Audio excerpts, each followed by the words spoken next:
Dodge City and in the territory on west, there's just one way to handle the killers and the spoilers. And that's with a U.S. Marshal and the smell of Gunsmoke.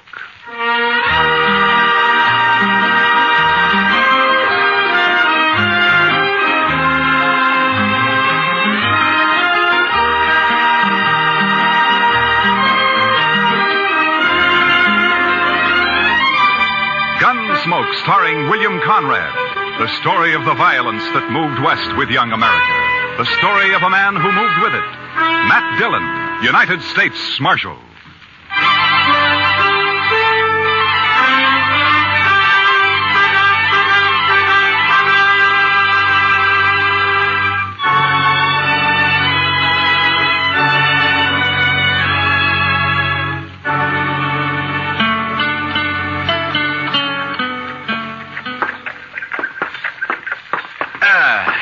You know, Chester, a morning like this makes a man glad to be alive. Oh, it's a fine one, all right, Mr. Dillon. Yeah. A little nippy, maybe, but just fine. Indian summer hanging on and winter holding off. You know, Chester, this time of year, I wouldn't trade western Kansas for everything east of the Mississippi. Oh, good. Pedro's got a fire going. I built the fire, Marshal Dillon. Oh, good morning, Caleb. I've been waiting in this jail office for a full 2 hours. What time do you start work, Marshal? You know Caleb Andrews, don't you, Chester? Oh, yes, indeed. How are you, Mr. Andrews? Marshal, I have an order here from the U.S. District Court. I believe it's your job to serve such orders. Yeah, it is. I don't get them often, though. Yeah. Order of foreclosure and eviction on Ed Blake. Why are you doing this to Ed, Caleb? The man borrowed money from me. He gave me a mortgage on his farm and household effects. He can't pay it. Why do you think I'm doing it? It only came due 3 days ago. You sure didn't waste any time. I'm not interested in your opinions, Marshal Dillon. Yeah, amount of the mortgage. $420. What do you need with $420? You own half of Ford County now. Marshal, it's not your place. You know as well as I do why Ed Blake can't pay this off. His horse rolled on him last spring and broke his leg. And his wife and kid nearly broke their backs trying to get a crop out. I didn't come here to listen if to you let this ride on through the winter, you'll get your money out of it. If you go ahead and foreclose now, you'll wipe him out. Marshal, I already have foreclosed. You'd break a man for $420 you don't even need, huh? As I said, your opinions don't interest me. All I expect from you is to serve these papers. All right, I'll serve them. You'll notice they're to be served today. I said I'd serve them. Now get out. What? This office belongs to the United States government, and as far as I know, that's one thing you got no mortgage on, so get out. You may find I have some influence in Washington, Marshal Dillon. Then see if you can get me a decent salary for this rotten job of mine. It sure was a fine morning, Mr. Dillon. Yeah, it was. All right, Chester, let's saddle up.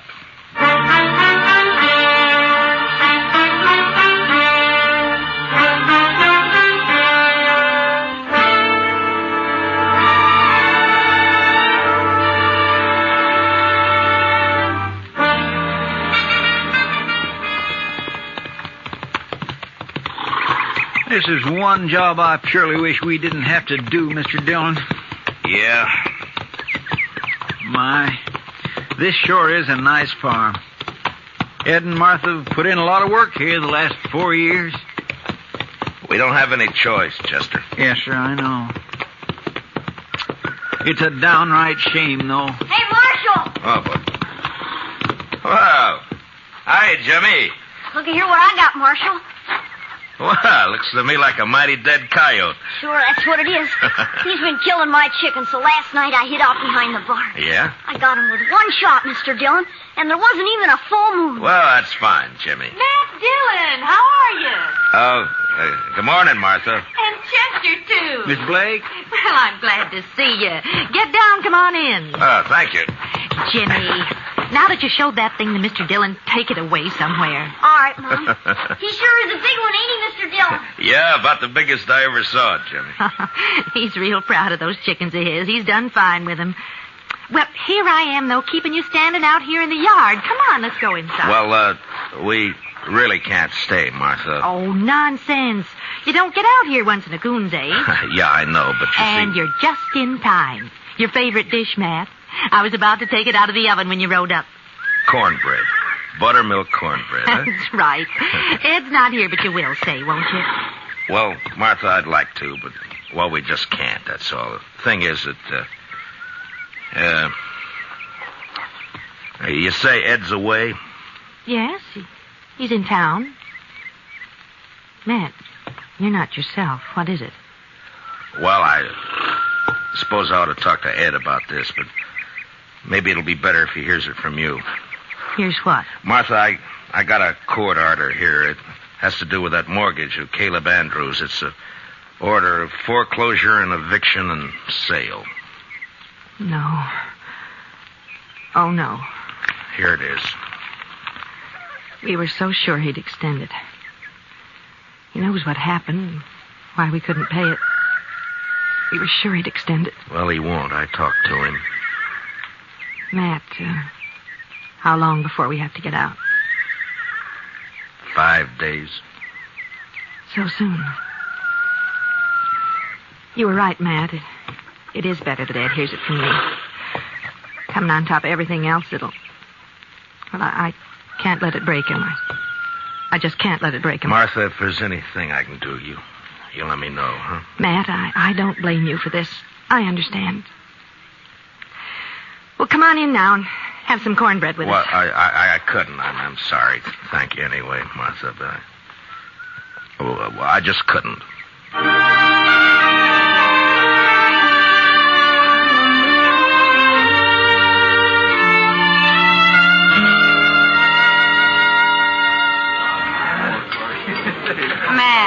You look low all week. Oh, it's just things in general, Kitty. Sometimes you get to wondering if it's all worth it or not. The Blakes, huh? Chester was telling me. Chester talks too much. It's not your fault, Matt. Somebody had to serve the order. Somebody has to be hangman, too. Life's never all good, Matt. There's always a little bad in it. Well, in my job, it's more than a little. Try making your living sometime as a dance hall girl. Yeah, I guess. But when you gotta go out and boot somebody like the Blakes off their land and out of their home, then you start wondering what's right and what's wrong, that's all. Well, if you find out, Matt, let me know. I've always... Oh, there you are, Marshal. I stopped by the jail. Well, all right, Caleb. What's on your mind?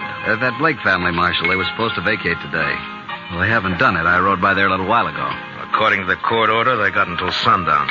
But they haven't made the slightest preparation to... Marshal, I believe I'd prefer to discuss our business elsewhere than in the presence of this... Easy, Caleb. Matt, I'll go. Caleb, you're going to apologize to Miss Kitty right now. No. Apologize? If you think I'm going to apologize to this cheap little baggage who's in it... Matt, you shouldn't have done that. Finnegan, take him outside and throw some water on him. Yes, sir, Marshal. Why not, Kitty? He had it coming to him. He'll do everything he can to hurt you now. He'll take it out on the Blakes, too. Yeah, maybe. Look, Kitty, I just got an idea. I'll see you later. All right, Matt.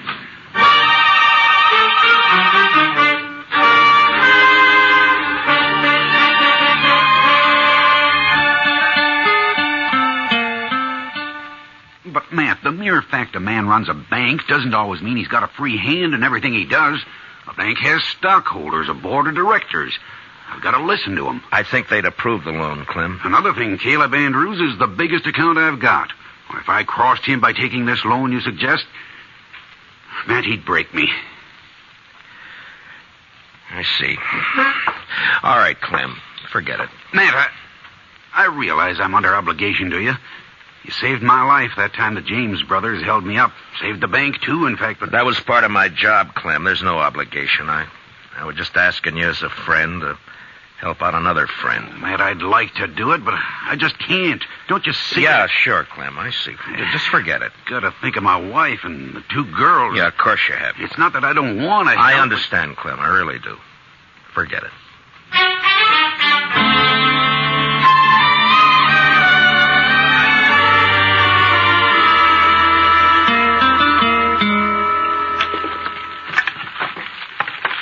There.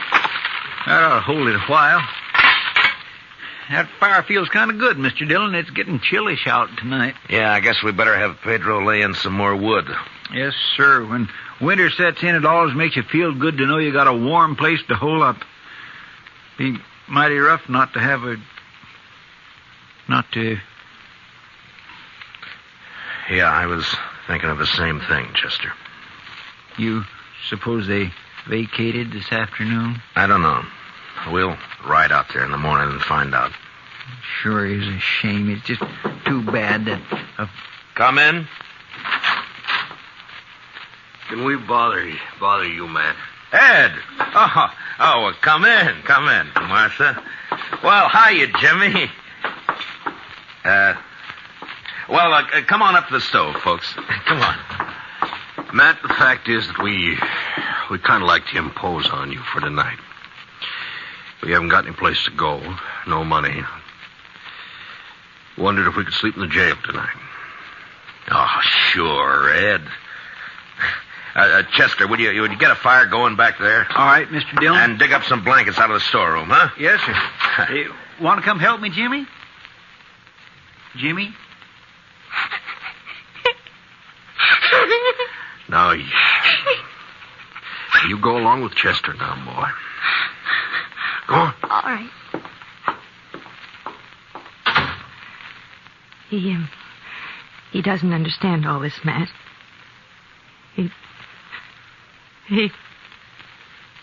Ed, we may as well get your stuff out of the wagon, I guess. Well, there ain't any wagon, Matt. We walked into town. 6 miles? With that leg? I know, but that wagon, the horses, all the household goods, they're all covered by that mortgage. We didn't take anything. Except the clothes on our backs. Oh, so help me, Ed. So help me if I could... It's all right, Matt. We know how you feel. But after all, we started with nothing before. We can do it again. But there's no reason you should have to. We do have to, though. And that's that. Ed and I can accept it. We're not bitter any longer. Jimmy can't understand. He's been carrying on pretty bad, but he's just a boy. And in time, he'll be able to... Dillon? Yeah, what is it, Chester? It's Jimmy. He grabbed a rifle from off the rack and took out the back way. I couldn't stop him. What? But where on earth's he going? I think I know where he's going. And heaven help Caleb Andrews if we don't catch him.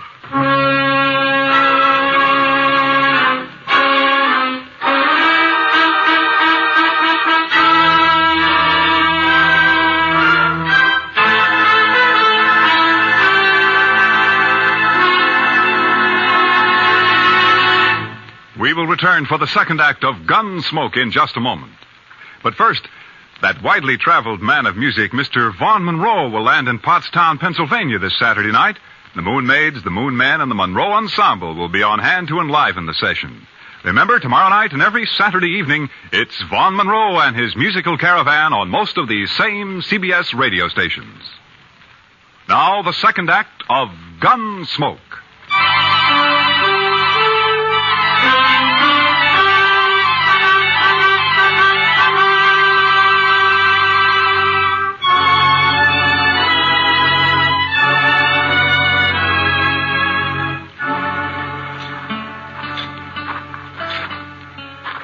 That's Mr. Andrews' house there on the corner. Looks dark, Mr. Dillon. Yeah, he may not be home. I sure hope he isn't. No sign of the boy around.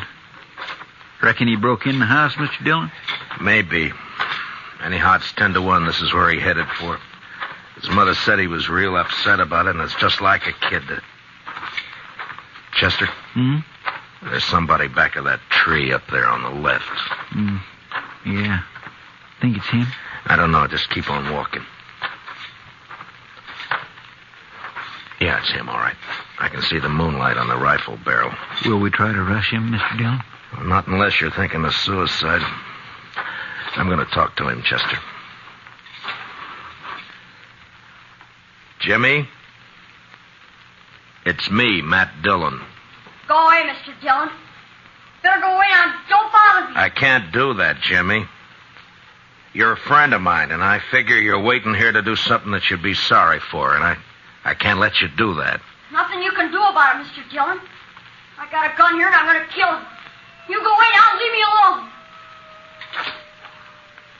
Jimmy, I know how you feel. I don't like Caleb either, but killing him's no answer. You folks feel bad enough already. Think how it would hurt him if you did. Stop, Mr. Dillon. I'll stay where you are. Don't come any closer. I have to, Jimmy. It's my job. So if you're going through with this, I guess you'll have to kill me first. No, Mr. Dillon. Now stay back. I'm sorry, Jimmy. I don't have a choice. But you do. No. I couldn't shoot you, Mr. Dillon. You know that. Sure. I knew you couldn't. I kept waking up nights and hearing Mom crying. Dad would sit up all night without the lamp lit, no fire, not say anything, just sitting. Easy now, Jimmy. Why is he doing it to us, Mr. Dillon? Jimmy, listen to me. Will you do something for a friend? Yeah. If you say so. All right. Then take that rifle back to the jail and put it in the rack and go to bed. Now, you promise? Yeah. I promise, Mr. Dillon. I'm sorry, and I'll do like you say. You're all right, Jimmy. Good night, son.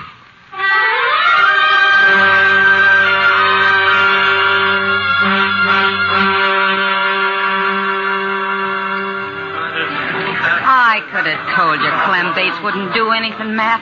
He wouldn't dare. He'd be scared Caleb would take his money out of the bank. Yeah, that's about what he said. I don't know, Kitty. I've done everything I could possibly think Oh, of. the worst of it is everybody in town's just as scared of Caleb as Clem is. I doubt if they'll even have the nerve to bid against him at the sale. Yeah, I know.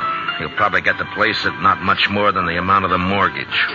$420.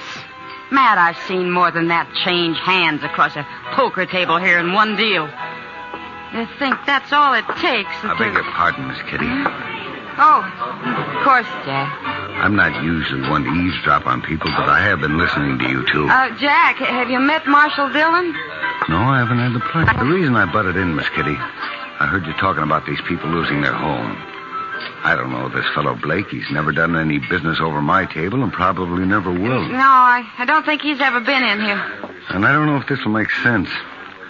But the thing is, I left home when I was 10 years old, and I've been drifting ever since. When I see somebody like this Blake that sticks it out and works and fights and then gets a raw deal. Well, what I'm getting at, here's $50 if that'll help him any. Oh, Jack. Well, this is awful decent of you, Jack. Matt, I said a while ago that nearly everyone in town was afraid of Caleb. Yeah? Well, there's some who aren't. Like Jack here and me and the rest of the dealers and the gamblers and the girls and the bartenders. That's right, Miss Kitty. Because we're drifters. We got nothing to lose. Matt, I'll raise $420 right here in the Texas Trail. By heaven, Kitty, I think you could. Well, I can't do as well as Jack, but...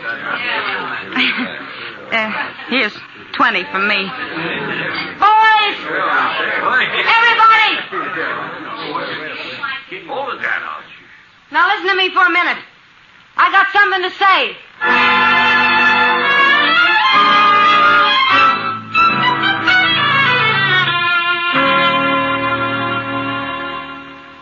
He's sure taking his time getting here, Chester. Well, I told him what you said, Mr. Dillon. Well, that ought to bring him on the run, if anything will. Anytime Caleb figures he's about to lose $1 or $2, it's hitting him where it hurts. The Blakes turned in for the night? Yeah, I guess so. It's been quiet back there for the last few. Marshal, what's this all about? Well, shut the door, Caleb. We're trying to keep it warm in here. Would you mind telling me why I've been called over here at this time of night? Yeah, sure. Here's $420. The Blakes want to pay off the mortgage. They do they? The court costs up to now will probably run about $10. I'll pay that myself. That's mighty generous of you. Well, good night, Marshal. Is it a deal, then? I am not the least bit interested in having that mortgage paid off, Marshal Dillon. The Blake farm is worth about $2,000 now, and in 5 years it'll be worth 3 times that much. Land's going up in Ford County. That's why I'm grabbing every piece I can get. So I don't want the money. I want the farm. And when it's put up for sale, I'll get it at my own price. The foreclosure still goes. I see. Good night, gentlemen. Well, I guess that's that, Mr. Dillon. I don't know why I even thought he'd take the money. The Blakes won't get a cent out of the sale. He'll scare everybody off and bid it in a few dollars over the amount of the mortgage, and nobody in town will even try to...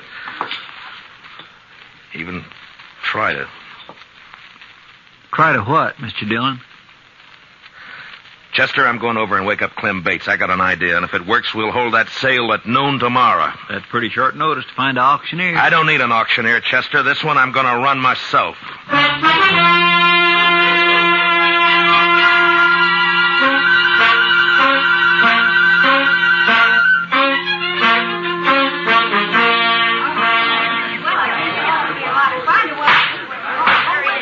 All right, everybody. All right. Now, all of you know what we're here for. This is a foreclosure sale of the property and household effects of Edward and Martha Blake, ordered by the court at the request of that fine-spirited, good-hearted public benefactor and friend and neighbor of us all, Caleb Andrews. Marshal Dillon, I refuse to tolerate this. Caleb, I think we better get one thing straight right now. The law tells me I got to conduct this sale, but the law doesn't tell me what I got to say while I'm conducting it. Get on with it. Get on with the sale. All right. Now, the first item I'm offering is a breadboard. Ms. Blake tells me she's used this for nearly 10 years. That's a lot of loaves of bread, a lot of years. As you can see, it's pretty badly battered up. I doubt if it'd be worth much to anybody unless they were used to it. Suppose we started at 50 cents. Is there anybody here low enough to bid 50 cents for Mrs. Blake's breadboard? How about you, Caleb? I'm not interested in the item. Get on with the sale. Anybody else? No? All right, then. The second item. It's a crib. Now, you'll notice it's handmade. Rough construction. Never been painted. And it's been well used. Ed built it himself 12 years ago, just before Jimmy was born. There are teeth marks all over the slats here, but that doesn't really hurt anything. There are Marshal Dillon, may I suggest you lump the household effects together and offer them as one bulk item? I'm sorry, Caleb. I'd rather offer them one at a time. Unless, of course, you'd care to waive all claim to the household effects and withdraw them from the order of foreclosure. I waive the claim. The household goods are withdrawn. Now get on to the house and land. So ordered.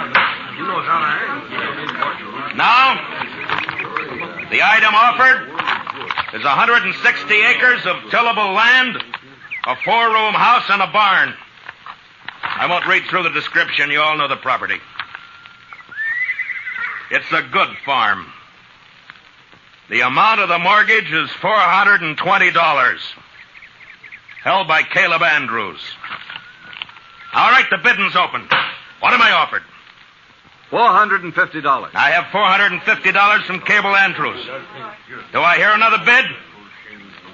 Oh, the farm's worth $2,000. You're going to let him have it for $450? How about another bidder? Mr. Dillon? Yeah, what is it, Chester? Well, I've been thinking some lately of getting me a little place like this and settling down. I'll bid $1,000. I have $1,000. Do I hear another bid? It's a trick. He doesn't want this place. $1,000. Going once? $1,200. Caleb Andrews bids $1,200. What do you say, Chester? Well, sir, I think I kind of like this farm. $1,500. This is ridiculous. The bid is $1,500. Going once. Going twice. $1,600. $1,600 from Mr. Andrews. Chester? $8,420. He never had that much money in his whole life. Do I hear another bid? Oh, what do you say, Caleb? Do you think I'm a fool? Going once, going twice, Sold. The Chester Proudfoot for $8,420. The buyer will come forward and complete the sale. Don't you worry none about me, Mr. Andrews. I got it right here. There's $8,000 in $500 bills, and here is the $420. Where did you ever get that much in cash? Well, I save my pay, Mr. Andrews. Then, of course, I drink just mostly beer. It adds up after a while. Caleb, I guess $420 of this is yours. And that takes care of the mortgage. Well, Ed, looks like you made a pretty fair profit on the place. A lot better than I expected. Here's your money. Thank you, Matt. But I tell you, I'd still rather have the farm than the money. Well, now, I've been sort of thinking it over, Mr. Blake. Maybe I kind of lost my head.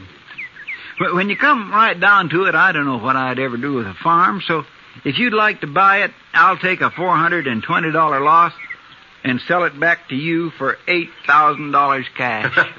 Done. Here's your money. This is unheard of. They can't do it, Marshal. Well, as far as I know, there's no law against a man selling his own property. Now, the way I see it, Mr. Andrews, is right this minute you're a trespasser on my property. Come on, let's go. Let go of me, Gracie. Who do you think you're laughing at?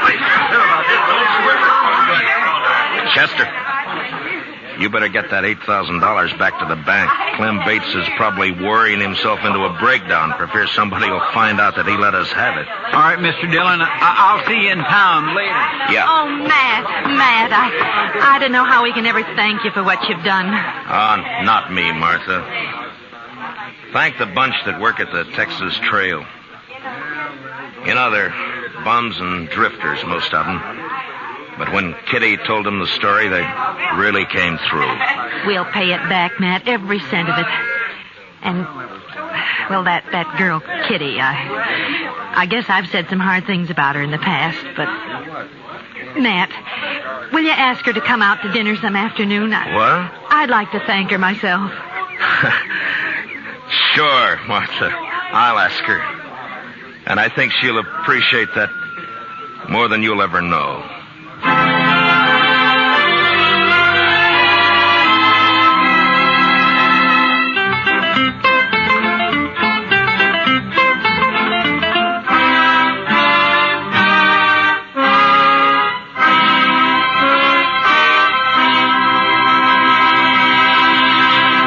Gunsmoke, under the direction of Norman Macdonald, stars William Conrad as Matt Dillon, U.S. Marshal. Tonight's story was specially written for Gunsmoke by Les Crutchfield, with music composed and conducted by Rex Corey. Featured in the cast were Harry Bartell, Paula Winslow, and Richard Beals, with Joe Duvall, Lawrence Dobkin, and Jim Nusser. Parley Bear is Chester, and Georgia Ellis is Kitty. Gunsmoke is heard by our troops overseas through the facilities of the Armed Forces Radio Service. Join us again next week as Matt Dillon, U.S. Marshal, fights to bring law and order out of the wild violence of the West in Gunsmoke. Here's a suggestion for Saturday listening. Fun for All, starring Bill Cullen and Arlene Francis, and John Reed King's great show, Give and Take. Hear them tomorrow on CBS Radio. Clancy Cassell speaking. And remember, you'll find Western adventure and music with Gene Autry Saturday evenings on the CBS Radio Network.